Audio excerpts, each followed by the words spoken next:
Episode 97, Lyrical Ones. Slight switch up of things, which I'll say the reasons why the slight switch up of things. But Alfluent, how are you doing this evening? You had the light switch up. It's good. The bright switch up. It's a great day. I'm I've said before that I'm in this space of appreciating grieving and the process of releasing. And again, I'm just in a space where it's like, oh, lost a family member recently and lost a few matches in Smash Brothers, lost some time, focused on one thing, lost some energy, focused on other things. And in those losses, I'm reminded of how life replenishes. So it's exciting to see the losses that have come and look forward to the replenishment, the rejuvenation, the reinvigoration that's going to come in some form, right? It's just like energy is not, destroyed. So I just look for where the energy shows up. And I think, being receptive to that has been really cool. Like had a cousin come into town, just got to spend some time with him. It's a it's a holiday for a lot of folks. And then some of those folks can't celebrate because they are incarcerated for celebrating the holiday um, of years past. And we say happy 420 to the folks who are celebrating and the folks who are incarcerated and wish they were celebrated and came into came into a run in with the law from celebrating in previous years because things wasn't legal and negative stigmas about the recreational or the regular or occasional use. We wish you well. We hope that you get free soon. If you got nonviolent crimes, we hope you get free. If you got marijuana related crimes, we hope you get free. Uh, and it's 420, and I never smoked a day in my life. Never had an edible. Never had an inkling to even think about trying. Maybe an inkling to think about it. Because I'm a Jimi Hendrix fan and I'm a Peter Tosh fan. And there's a lot of interaction just amongst those two. And I'm a Bob Marley fan, so there's a lot of interaction um, between amongst those artists and their artistry and their advocacy for marijuana. But yeah, I was never a stoner. Shout out to all the stoners and all the paraphernalia and all the effects and the gadgets and gizmos that folks like to use, to protect their lungs and you know survive and look after themselves and however they do it. And now we into 429 on the show, and now Senio, how you living? I'm living. I'm celebrating today in many ways. Although one of them is not the consumption of, partaking in of the delicacy of the botany, the plant, The, the Earth. the earth. Yes, the earth. Now in 420's past, I don't. It's weird. I wouldn't consider myself someone who is an avid user, but I do have my seasons Hmm. going all the way back to sixth grade. So all those years ago, my relationship has always been something where I maintain a certain level of distance because of, um, at the time, not realizing it was wellness or self care, but also more so the levels of entertainment that it provides me because it does provide me a very of a different spectrum of entertainment. And the thing is what I noticed is people build up a tolerance. So that's what created seasons where I would step away, where it wouldn't be a high frequent use because I like not being accustomed to this feeling, not getting accustomed to this feeling. I like it being this very distinct feeling. Yeah. And as I've gotten older, taking into consideration harm reduction, realizing how consumption of it can be harmful depending on the method, right? Not the actual product and the byproduct, right? Although, yeah, maybe, operating heavy machinery for some is a no go. I'm not going to judge, but I do think, yeah, some of y'all need to just sit down. But for me, realizing, like, yeah, like the nature of, this my perspective coming from San Francisco, coming from the city, coming from the Bay. Blunts were a thing that's been here beyond my memory, right? That's taking some type of cigar like wrap, tobacco like wrap, putting the earth in it, rolling it up, and consuming it through, fire and smoke.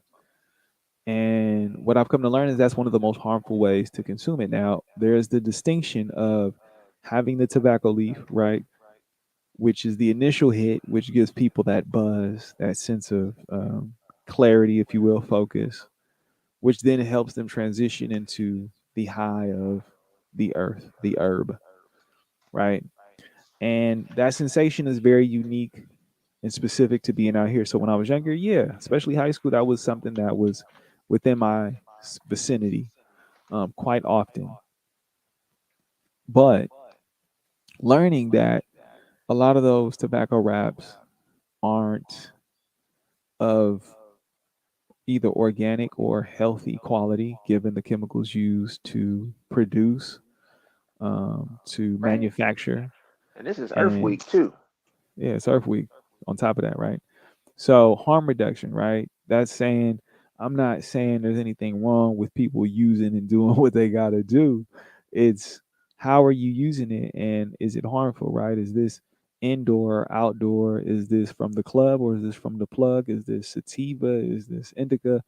And knowing what these things are and how you react to them because some people they're allergic and they don't realize it, right? Some people have adverse reactions and side effects and they think that That's that's a right. part of the process when in reality that's their body telling them that they need to stay away.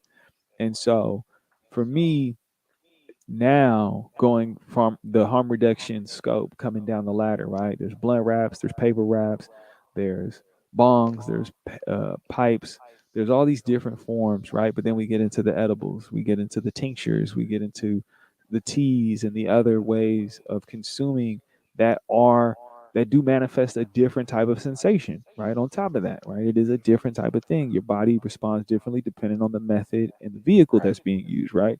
Smoke inhalation into the lungs is very different than your body breaking it down, right, and digesting it and having it processed throughout the blood in a different capacity, right? Oxygen, is one thing, food, whole nother, right? And so on a day like today, as I've told many people, be safe, stay hydrated. I did not partake, as I often don't really partake in the holiday. I appreciate those that do because it is a lot of community. Shout out to those that go to Hippie Hill. Shout out to those that meet up to spend time with their loved ones, that quality time. But for me, CBD, oil tincture, may have some, THC in it to give me that little cascade of waterfalls. But beyond that, yeah, I don't really partake in the ways of my childhood or my youth. just because I am mindful of my lungs. You know, being a person who cares about my health, and hearing the great things that CBD has done for people's traumatic brain injuries and for reducing inflammation all over the body and the healing properties that exist. That's what intrigues me most. That Yeah. is my preferred cup of tea if I'm going to be inebriated. So, but again, I ain't partaking right now. Probably won't partake for actually a couple years because my seasons aren't seasonal. They're like 2 years every so often, 4 years, 5 years type of thing, where it's like, I'll see you when I see you. So, yeah, today is that day. But how I celebrated was today was the grand opening of Lyrical Opposition. Lyrical Opposition now has a workspace, a studio, an office space that um, I hosted and performed, which you can see online if you're checking this out live, or if you're catching this at another date. I would definitely be sure to have it at sin.sineo Instagram. Probably have some pieces on YouTube pretty soon. But it was a lovely event. It was the Lyrical Opposition grand opening. It was, within the city of Brisbane, which is in California, right next door to San Francisco and Daly City. And yeah, I have stepped in to be the voice of LO, and that it will manifest itself as being in a documentary that is being produced and yeah, being done by Lyrical Opposition. So there's many going ons within Lyrical Opposition, and yeah, the grand opening was great. Had some really dope artists. We had Son of Paper, Korean and Chinese rapper from San Francisco coming up. Super dope, chill, incredible vibes, charisma, aesthetics. Had hoodies that were super dope and fresh. Check out Son of Paper. He's a really talented rapper. And then we also had Ray Buno from um, San Jose come through, female artist who she's a lyricist and songwriter. And I make that distinction because being a lyricist is being able to have that ability to spit, that gift of gab. But being a songwriter is that ability to immerse someone in a different world. And she definitely leveraged her abilities in her voice, her singing abilities. It was just dope to witness, to be a part of. I opened things up, got the crowd moving and grooving. It was definitely an audience that may not always partake in hip hop, but they definitely partook today. So yeah, it was dope, and I came straight from the grand opening to being on camera, where I was like, I wore a white shirt underneath a black hoodie, but I wasn't gonna wear the black hoodie now. So I was like, yeah, we just gonna wear the white shirt. So switching up, yeah, didn't set up the camera, didn't do any of those things. I was like, I'm here. I'm here. Um and it was dope to see the townsfolk, the council members, everybody. They came through.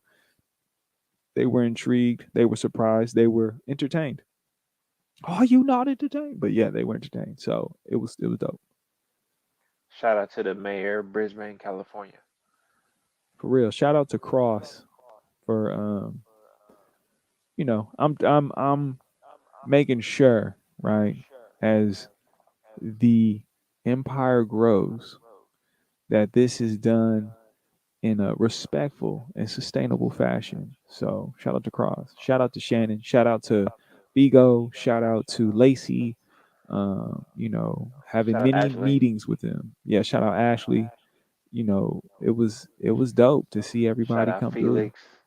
Shout out Felix. Felix was there. Yeah. Um, yeah. Shout out son, son the gifted. SDG. Trying Shout to out SDG. Son of try Gifted. and pull him out of retirement. But yeah. Shout out OD Um, the Wordsmith. Shout out OD the Wordsmith. Most definitely, we'll be seeing OD the Wordsmith this Sunday, as a matter of fact, for the LO takeover, which will be happening at Oak Life Church, In Oakland, California. Oakland, At the new California. Parkway Theater. Yep, I'll be there. 10 I'll be there. a.m. Sunday. Sunday, Sunday. Be there. Sunday, Sunday, Sunday in the morning. I'm like, my goodness. What is the morning a problem for you, sir? Problem. Problem? We talking about problem? Nah, it ain't no problem. Cause today the sign needed to go up for the lyrical opposition office space, and guess who was there bright and early today? Yours truly, That's right. helping support, making sure that we were able to get that thing installed, which was a process. Oh yeah, if you gonna Um, wear one hat, get ready. many hats. I'm about to be looking like hat club over here, but yeah, it was dope. Lids. Lids, straight lids. Get you a hat. Good. That's beautiful. That's beautiful. Yeah, it I'm was glad beautiful. you still in the adrenaline phase. Yes, I am definitely in the adrenaline phase. Just to give people insight to what was offered there was wine, water, boba, free boba, and What? We pulled sandwiches. the free boba. Yeah. So I had nothing. I partook in none of it. I literally rapped, performed, MC, hosted, went straight into the mingling mixer part, and then I did not partake in anything. So the adrenaline is sustaining me. That is the sustenance that I have right now. Is the adrenaline just pushing on through the hype, the energy, the yeah, receiving the rays of the sun from the people around me. That's right. And you did it before the rain came. Yes, we beat the rain. The rain was on its way, and as soon as I got on the road headed to the house, rain, rain, rain, rain, rain, rain, rain, rain. That's right. So yeah, it came together. Good. I'm glad about that. I always move my spirit to the spaces of lyrical opposition when my body can't be there. Uh, it's a different way to experience things, but I always my energy is fluid in that way. Definitely. Uh, hence the name. Uh, But yeah, it's that was lyrical one's synopsis review, bruh. Just fresh off the grand press, opening. Grand opening. grand opening, lyrical opposition. Now, we were talking earlier in the pre-show about our experience with art, creativity, and those origins. Senio, now share some things about your feelings and how they sparked some of your some of your art. The creative outlet. So it's yeah, taking it back to the younger me right now to speed through creativity and my relationship to it. Because yeah, when we talked, there was some things that really resonated because the escapism piece, right, where I'm able to channel and focus my energy to make something that is not only engaging and taking up my attention, but it was a form of entertainment. It was a form of getting entranced into a different world. And so, remember drawing virtual fighter characters in class and, how much time I would spend in third grade trying to make sure that everything was just perfect, trying to do it freehand, looking at the reference in the video game magazines like Game Pro and like really trying to like refine Akira because it was at Round Table Pizza and I used to play against everybody who was older than me. And yeah, it was such a trip, like creating because either you're bored or creating because something's going on. Now, fast forward, having an interest in music, you know, playing the flute in elementary school, then getting into the Tinley Boys Choir at Third Baptist Church, and really building a relationship. Now, there was a distinct moment when I was like, I want to do this, and I was in fourth grade, 9 years old. I just seen Aaliyah's "If Your Girl Only Knew," and then like not too long after that, I seen "One in a Million." And "One in a Million," when I heard that beat, I was like, I gotta figure out how to do this, right? So me becoming a rapper, as much as it was something that I enjoyed, I felt like it was a necessity to garner the energy to get in the studio. Now, to rap, big influence in middle school was Cash Money Records. So Me and my cousins, we figured out how to record over like record the actual like music from the album Chopper City in the Ghetto by BG, and then record ourselves on top of it on another tape. When we figured that without out, we the started. without the original lyrics, No, no, no, no. without We the original vocals. so this is the thing. I didn't learn that till after that. That you could Okay. like kind of unplug the headphone and you would get the beat, and it would be like a filtered version of the beat without the vocals. Like you would Right. hear it super drunk, like washed out. But this is like we just literally rapped over it the whole tape. Like we literally hit record and did the songs over in our own like lyrics. And so Solid. from there, it just started this relationship with rap where it was like Freestyle Fridays was a thing. Me and my boy DX Relish, shout out DX Relish. In middle school, I remember he got suspended for the last 3 months of school. And I ended up going over there like every Friday. So as I'm processing leaving middle school, we were freestyle, and this one distinct freestyle came about. It manifested itself where I'm talking about this girl that I like because, yeah, she's sitting here telling me every day about this dude. And actually, it wasn't even that. We were just friends. We were just really close. And I started, and like, we had already dated in like sixth grade. So it was like there was a pre-existing condition, if you will.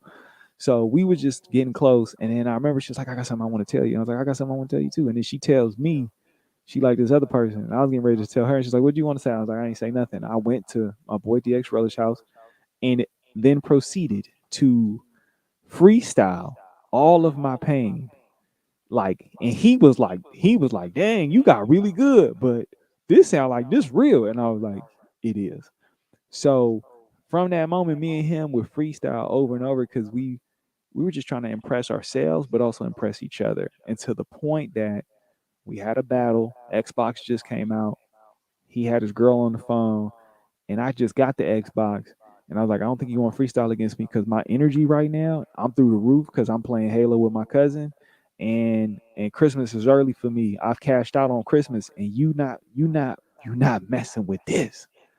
So he said, Nah, I'm gonna get you. And so I remember he used to complain about his girl and how they wouldn't have any physical interactions. And so I used that against him in this battle, and she laughed.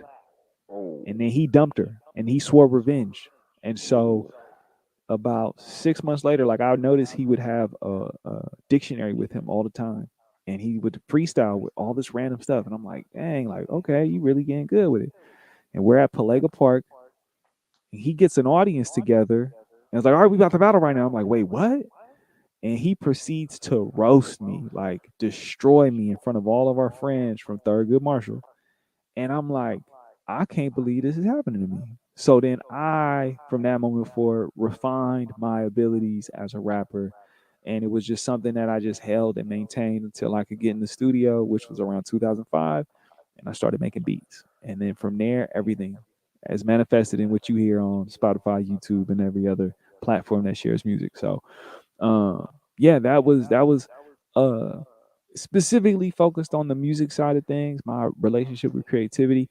But again, without getting too deep into it, because I feel like you did a really great like job of just saying it as it is. Like so much goes on in your life, and your ability to create becomes the vehicle and vessel to escape and create Yeah. either the catharsis for healing or the boundary into another universe, a new dimension. Oh yeah. I think also the fact that you can travel to the future with your words, right, and revisit the past. Um, right, storytelling is beautiful in that way. I think that's kind of always where I I sat with art in this time jump space. Because for me, I was always into colors and pictures, you know. So like fashion was always a thing, and so like I had like hip hop. I was always around, but along with hip hop, I had soul and I had R&B and I had funk. And because we had TV, I got to see all these artists and these visual offerings in this, MTV generation. And I watched so many cartoons and played so many video games that animation was something that was, a field that I was drawn to. No pun intended. Um, but I gravitated to, and I was, I wasn't every once in a while. Every once in a while, I did a few like sketchbook animation things where you change a few things, change one thing at a time, every page. And those things were real cool to me. But being able to display what was in my head or what I saw, I was always trying to explain or teach with my art. So when I when I would read the instruction manual for Street Fighter 2, they had the pictures of the special attacks, and I started tracing those at first until like I had the muscle memory, to draw a fireball or the muscle memory to draw a Dawson, and I got that idea from having those tutorials on how to draw animals and draw cars, and because I really wanted to take what was in my head and make a visual of it. And so I was always going to, I think I was always going to get to poetry. I was always going to rap at some point because as much as I love to sing and I love music, I started singing early. Also in church, in preschool, we had to sing this song uh, about being a stegosaurus,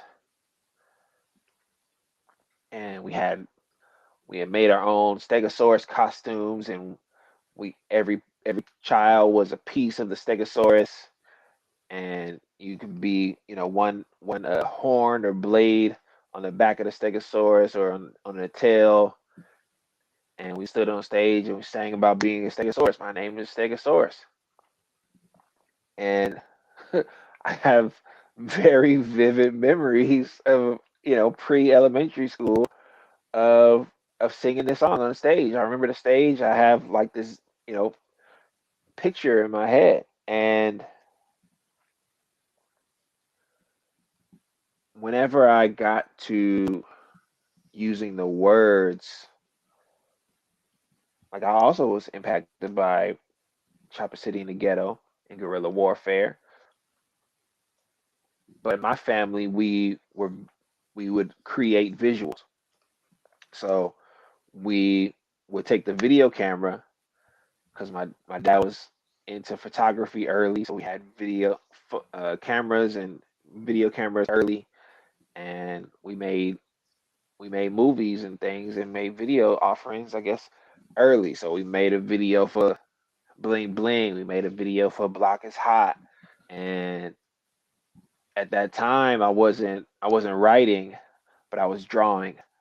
I would draw my brother's shoes or I'd draw my shoes. I drew the uh the David Robinsons. I drew one of the FUBU shoes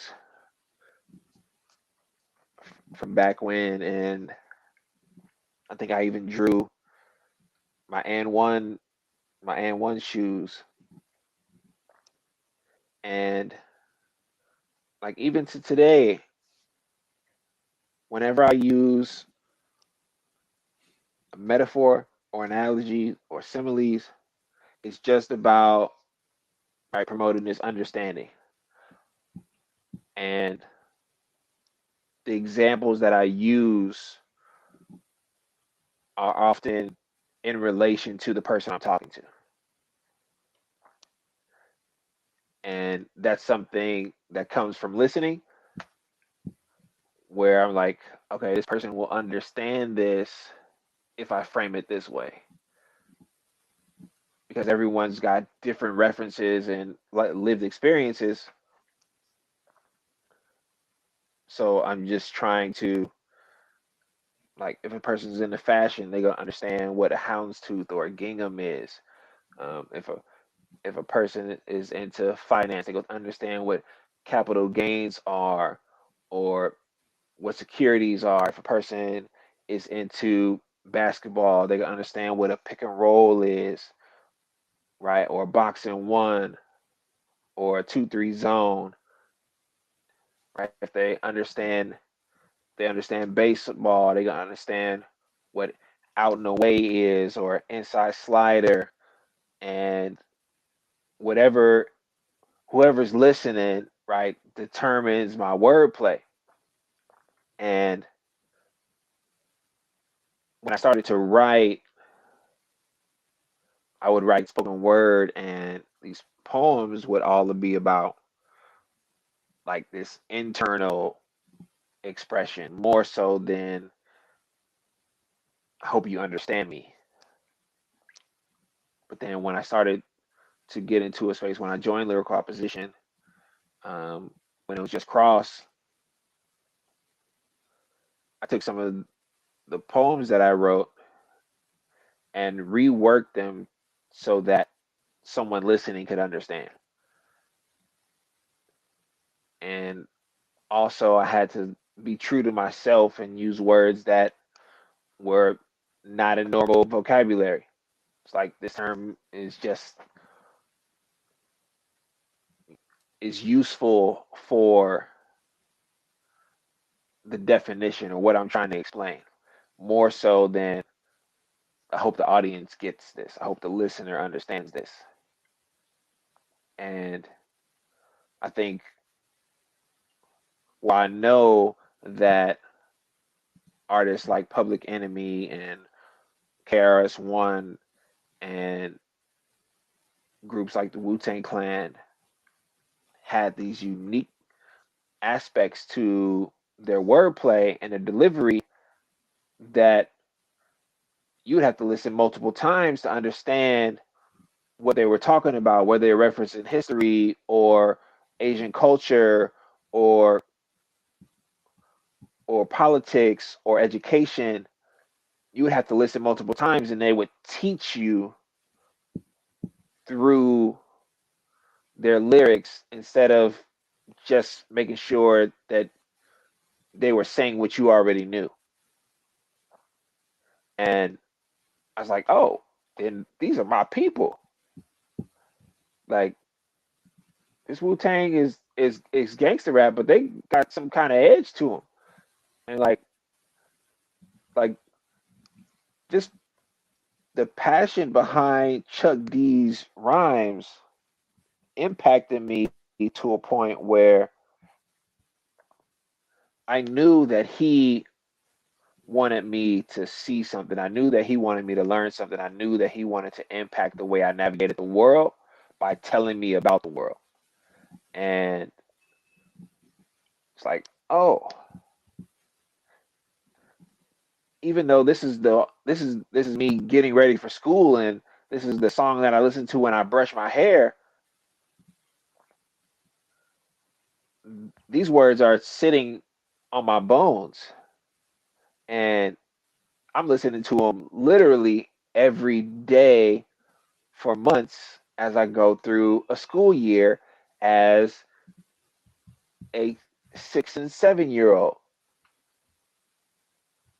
And when you hear as much hip hop and lyricism as that, then you get an ear to hear it all. And then if you can hear it all, then you can start to create from it.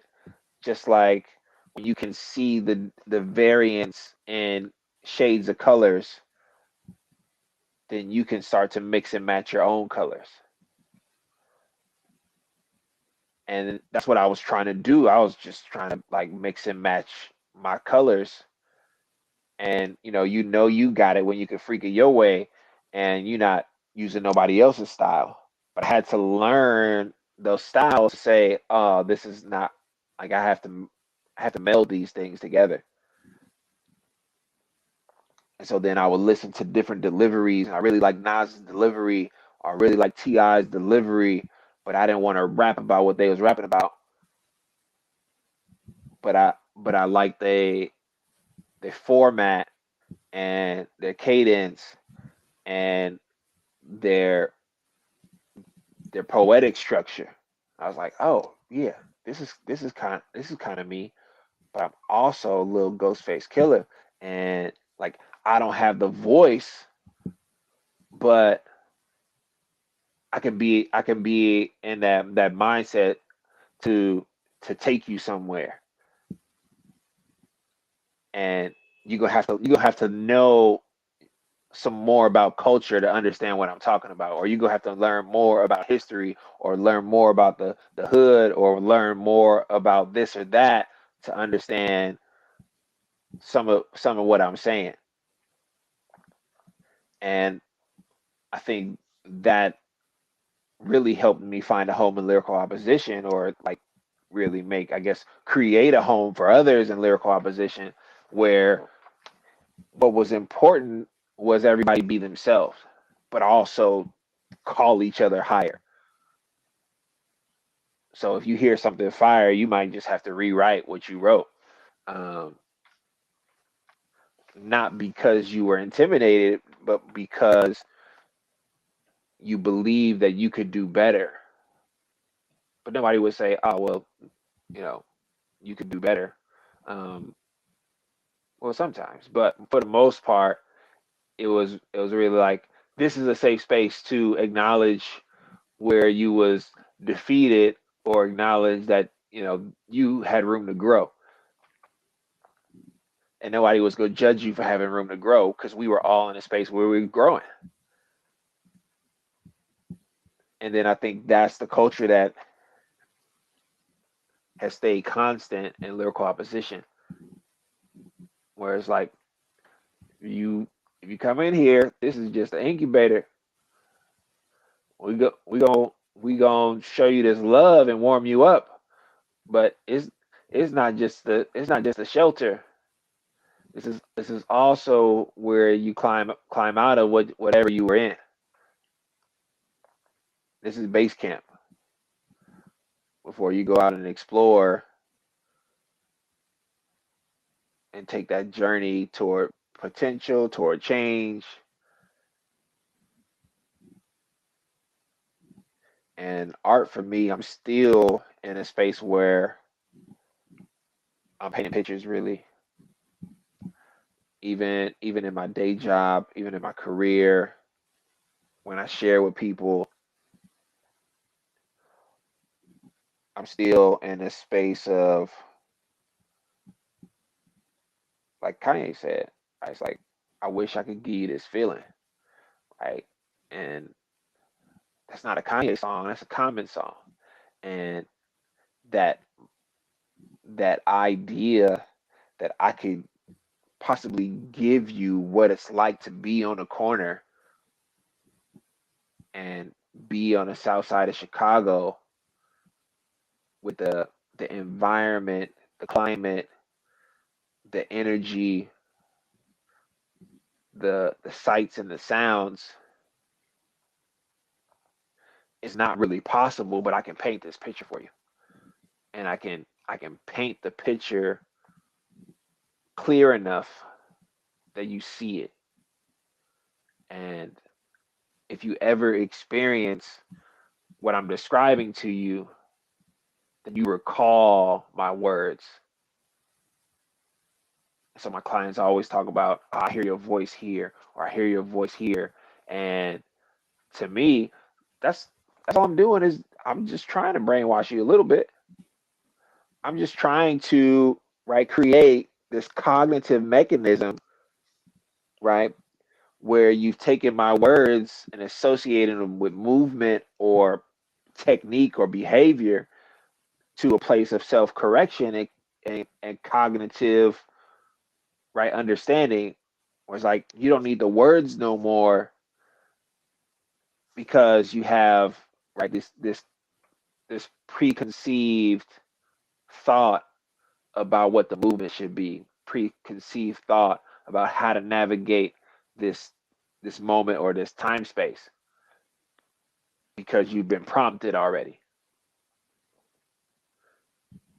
And I think art is not always about reflection. Sometimes it's insight into what can be.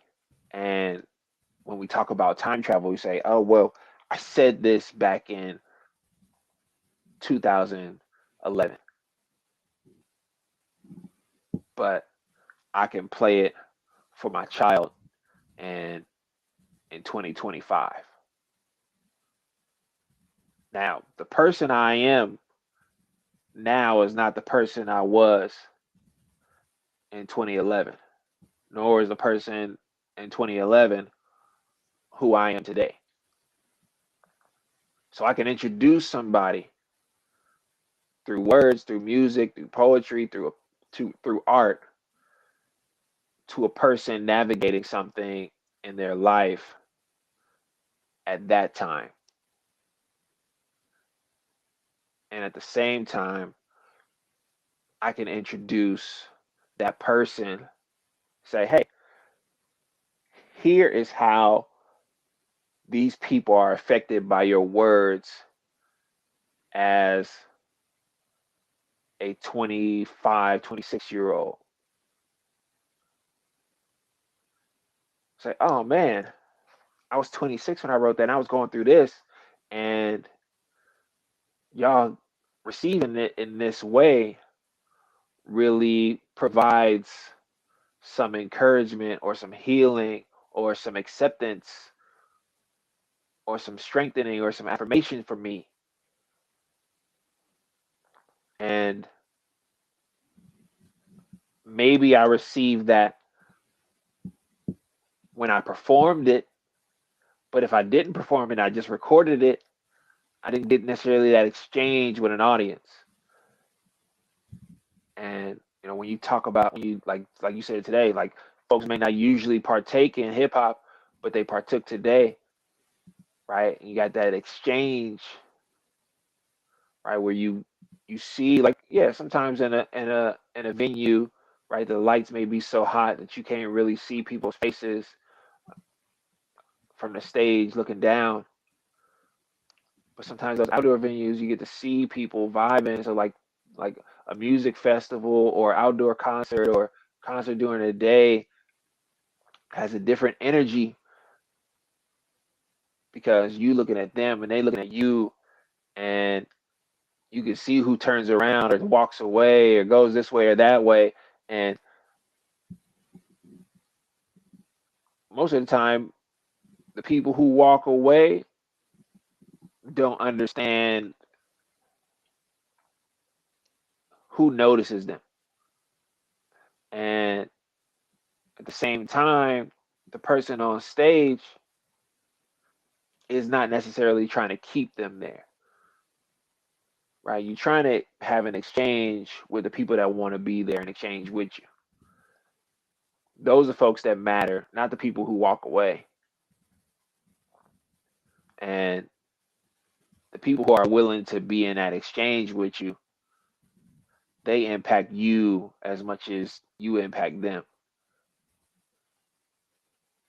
And that like, that's to me that's what art is. And that's why hip hop will always be, a very complex, intricate form of art to me.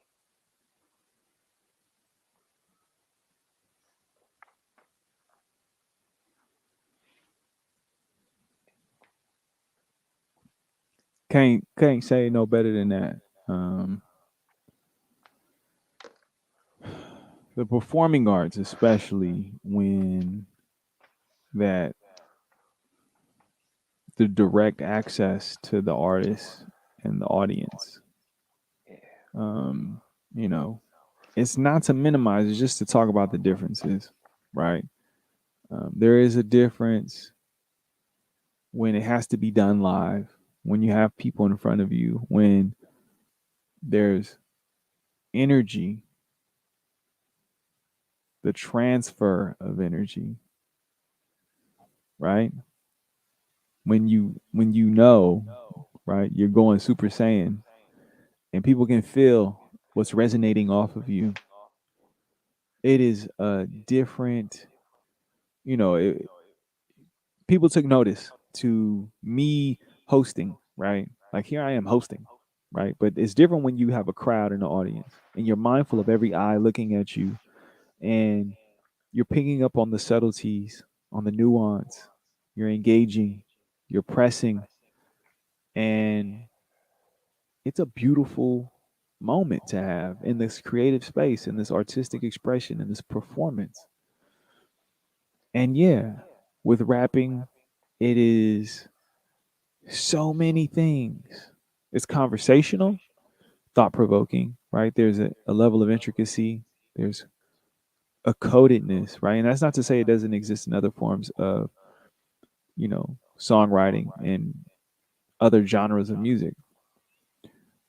But there is something about the cadent approach of delivery and how words land or how space is used, where the tone of the voice matters, but not as much as how rich and how lush the vocal display is, right? Because it's really the it falls on the crux of the word, the definition of what the words mean in the context of what the concept is of the song. Oh, but when performing though, the tone matters too though. It does Tone, matter, the but tone hit because it's a skill. it is a skill. It is a skill to harness your tone, to harness your tonality, to how it maneuvers and navigates the space that you're in. But it isn't as much as it plays a role, especially in the vision that I'm seeing, right? And let me paint this picture for you. When you have a lyricist, a rapper, right, who Yeah. is bent on playing with words and messaging and how it all revolves around the delivery and the tension and release of what is being said, what will be said, and how that manifests itself to the listener.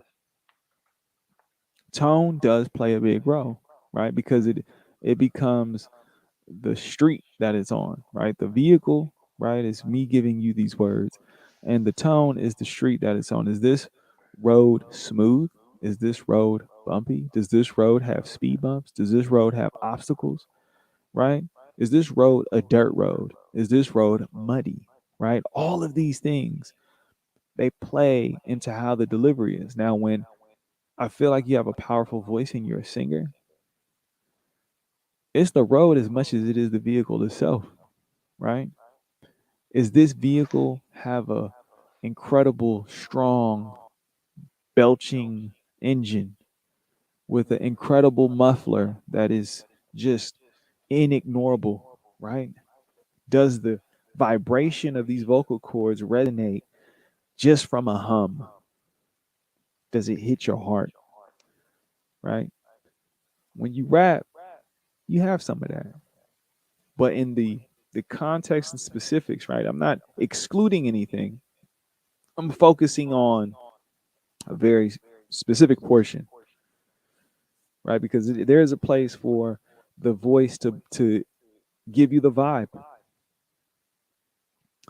And oftentimes when people hear me perform, they're like, "Oh man, like you really had me thinking," Mm. as it's intended, right? Sometimes it's given just to be not so much fluff as much as it is playful, And then sometimes it is to think, to to deepen your relationship with yourself. Because I'm only saying things that provoke your thoughts, your own thoughts, right?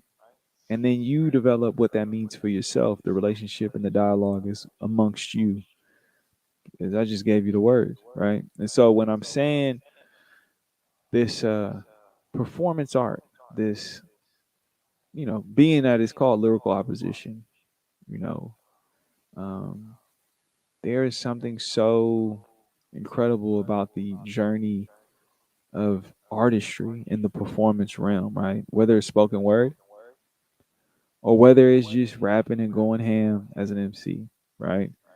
I was given the chance to see this performance, the only performance that was rehearsed prior to the actual performance of the legendary lyrical opposition, the original lyrical opposition, right? Well, we know lyrical opposition now as a 501c3 nonprofit. Prior to that, it was a group of individuals who had an incredible display of talents. And at one San Francisco State University, there was a performance of a song called Yes, Yes, Yes, Yes. And seeing the energy, the raw vigor of these individuals on stage as they performed with so much just undeniable raw charisma, enthusiasm, and how they showed it wasn't about mastery, it was about reaching people, about giving them something. And shout out to the cameraman because the cameraman knew how to find every single member in that performance, given that as orchestrated as it was orchestrated chaos in the most beautiful sense of the word. Because as much as they were on stage, they were off stage. As much as they were off stage, they each delivered a different aspect of the performance for the audience, right? Going as far as the now lead and founder, throwing a CD into the crowd. And in my imagination, I was like, I wonder whose head fell off. But beyond that, right, it was what this performance provoked. And it was like joy, it was happiness. You could see it on these individuals' faces as they proceeded to set the stage ablaze from just their energy, right? Just their presence alone, not to mention their abilities as rappers. And so here we are as we are on episode 97, which is the same day as the grand opening of Lyrical Opposition, to think about art and creativity, and especially when it comes to this to the space of performance art, and not touch on the epic performance of yes, yes, yes, yes. So it just yeah, I just felt like yeah, hearing what you were saying was like crafting like this really nice fabric, and you know, for those that choose to wrap themselves in it to feel what this fabric is, it is you won't get this anywhere else, right? This is very specific cashmere. This is a very specific silk. This is a very specific type of craftsmanship, right? To craft this quality of fabric, um, it's something to behold. It's something to witness, and it is now manifesting itself and extending beyond the bounds of just one performance, one group of individuals, as it expands into a community, into a network, into a worldwide coalition of people who, see the world and realize that, yeah, through performance, through art, through creativity, performance art, creativity, you can change the world. You really can. And so, yeah, it really highlights that.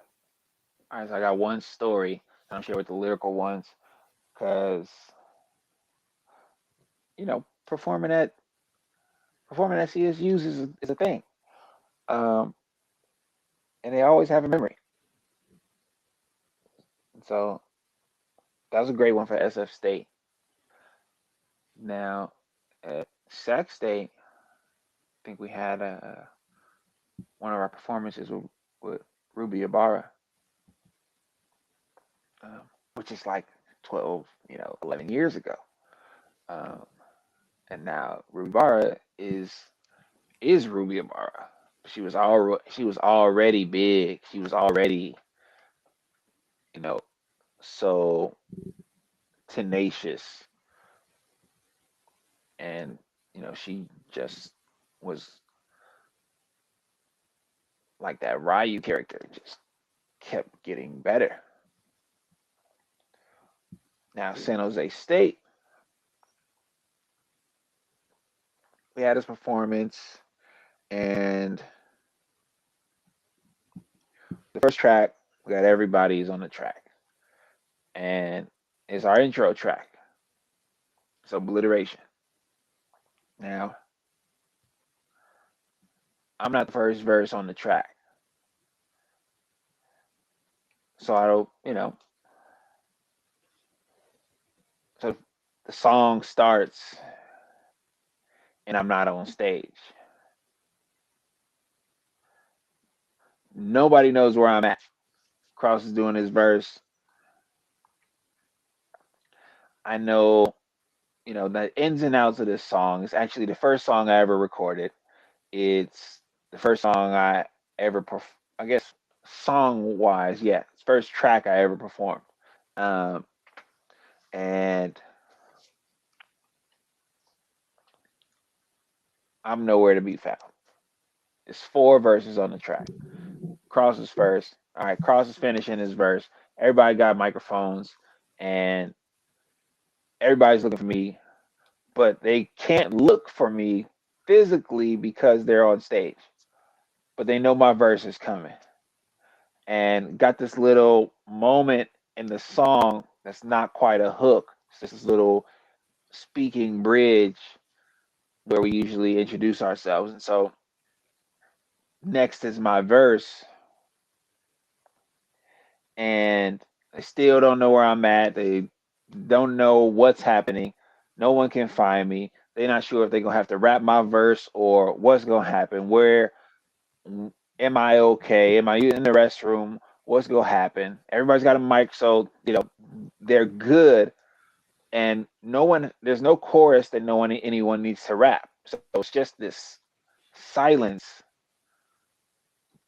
in a way because no one who has a microphone is speaking, but the track is still going. They're on stage. They're spread out on stage, and as my verse starts, I come shooting from the backstage curtain through the center of the stage, all the way from the back of the stage to the front edge of the stage, microphone in hand, all the way to the edge of the stage, straight baseball slide, like the longest slide you ever seen on stage, coming right at the audience, on time, rapping my verse. You heard the ultimatum. This that ultimate track. Yeah, we ought to make them. And I don't even get to see their reactions. This is not recorded. Is no footage of this anywhere. I guess I've never seen it. Um, but it's one of those you had to be there. I wish we knew somebody in the audience that day who was there that we could bring that up. But I'm gonna have folks. We're gonna come and have Cross or somebody come on and talk about that one day because I know I did not fall off the stage. And so I'm not sure if I sat on the edge of the stage. I likely stood up.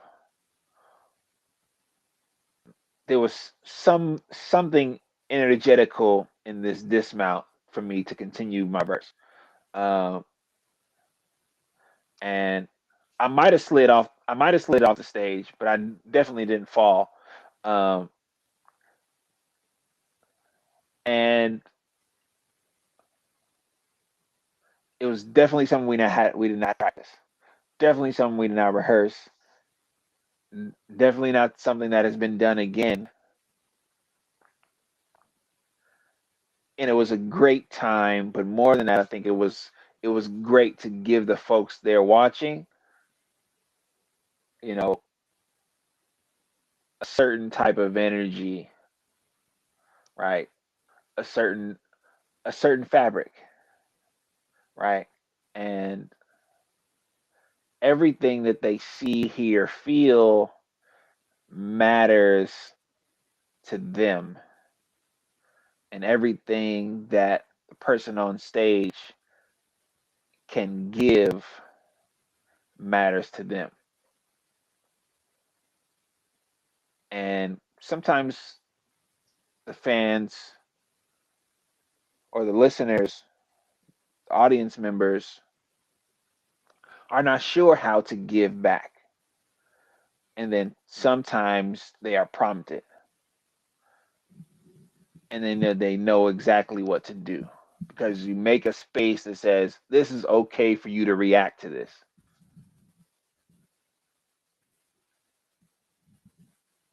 And this is episode 97. It's 420. And I put on my green beanie because, sometimes you just got to take an L. Not me, but maybe some of our 365 stoners who celebrating this holiday. Uh, Yeah. we just remember that marijuana was always legal for the wealthy and the rich. It became a way for folks who were marginalized and pushed out of economic stability. It was a way for folks to make money in drug dealing. We remember that a lot of those folks who were drug dealing ended up incarcerated and are still being imprisoned. And we also know that still to this day, there's still growth that needs to happen within the system that is, you know, predatory for folks who are trying to find a way. And even with the legalization of marijuana, is still benefiting the majority and wealthy people and white people and putting money back into their pockets as they create dispensaries where they don't have to worry about any legal repercussions or imprisonment. So, just be mindful that whatever your proclivities or your the stigmas or biases that you have about a plant and its use, that you know that anything can be weaponized to oppress people, even when they're trying to reduce harm or find a way to navigate stress in a world and in a system that puts them at a disadvantage intentionally. It's like some people, right, can get on a plane to escape, right? Some people can partake, right, and marijuana to escape, right, depending on their financial situation or the socioeconomic demographic that they fit into. And so when you say, oh, well, this is illegal, say, why is it illegal when I'm just trying to take a vacation? That's all I want to do. I'm not trying to hurt nobody. I'm not trying to kill nobody, steal, destroy. I'm trying to take a vacation. Sometimes people take a weekend vacation. Sometimes they need 30 minutes. But the fact that people give a negative stigma to someone taking a vacation because the law says that they shouldn't have that vacation because they are not in a financial position to take a vacation the way that the system sees is appropriate. They get mistreated or treated differently. But they're just trying to take a vacation. They're trying to look after themselves, trying to provide rest, some a mental, emotional rest, and they get looked down upon, they get mistreated, they get belittled, disrespected, and get grouped into a subculture as degenerate or lazy or dishonest or unloyal or unmotivated, all because they want to take vacation. And then they live in a world that says it's not right for you to do for what's best for you. And then folks get into a perspective of the world where they think it's wrong to look after themselves. And that culture, that stigma reinforces that idea that they should not do what's best or do what is healthy for them. So just remember that at 420, if you're not a smoker, if you're not a toker, remember doctors smoke, nurses smoke, your healers smoke, or take edibles or vape, and they're still just trying to take a vacation like any of us.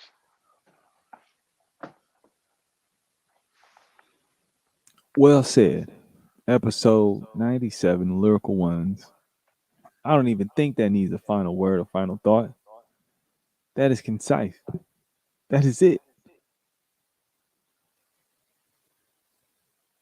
As we often do, usually.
One, one, one, one, one, one, one.